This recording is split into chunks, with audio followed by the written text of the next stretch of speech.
Hi, Professor Wainaina here, your 5 minutes teacher on education, childhood, youth, parenting, and all things school. Welcome.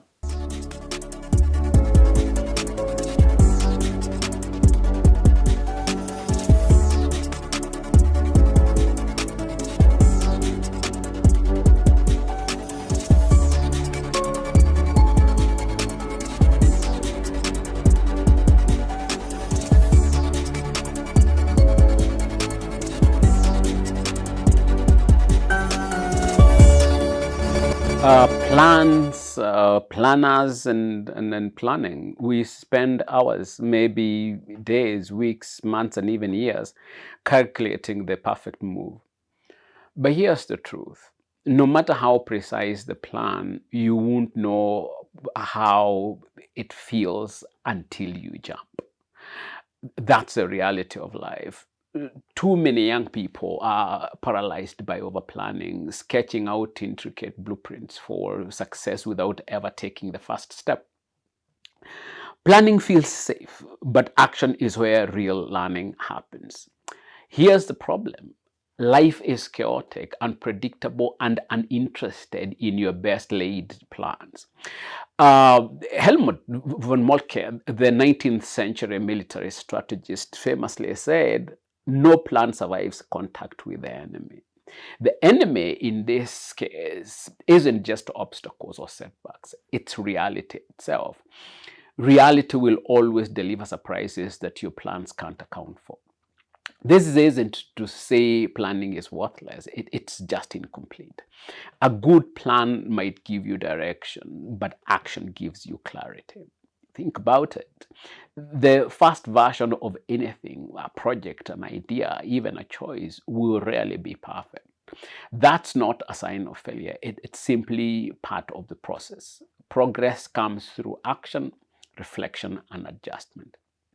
Each misstep or setback moves us closer to understanding, because failure isn't the opposite of success, it's an essential part of achieving it.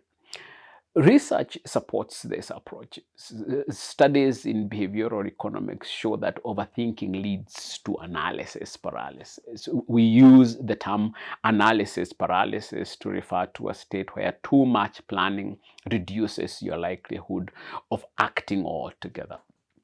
Conversely, the action-based feedback loops, where you try, fail, adapt, and try again, accelerates progress. By engaging the real world, you gather insights that are impossible to predict on paper. These insights allow you to adjust your course more effectively than any amount of pre-planning ever could. When you act, even imperfectly, you unlock momentum. Momentum matters because success compounds. Small wins build confidence, and confidence fuels further action.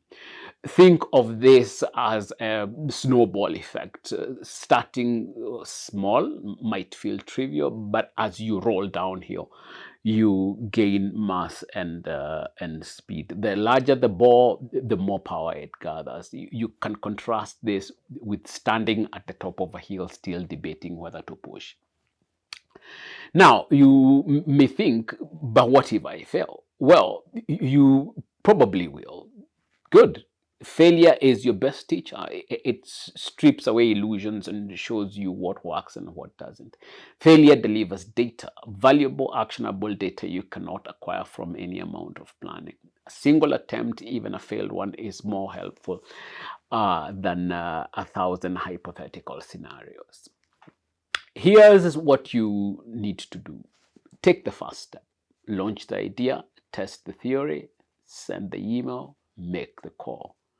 Do something that forces you out of planning mode and into the real world. Once you act, evaluate what happens, what went wrong, what went right. Adjust your approach and try again. Each iteration sharpens your skills, your judgment, and your understanding of the terrain you are navigating. Remember, the road to success isn't a straight line, it's a series of zigzags. overlaps, crossroads, dead ends, and wrong turns. When your plan meets resistance, and it will, don't cling to it stubbornly. Be flexible, adjust, refine, and adapt. The act of iterating not only improves your outcomes but also deepens your resilience. Over time, you will find yourself better equipped to handle uncertainty because you've trained yourself to act rather than obsess over the perfect plan. So stop standing at the edge of the board, staring into the water. Dive. Plans are static, but action is alive.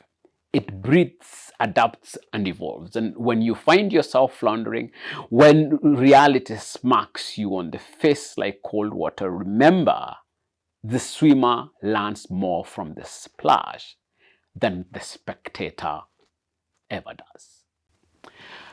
Thank you for your time. See you in the next lesson.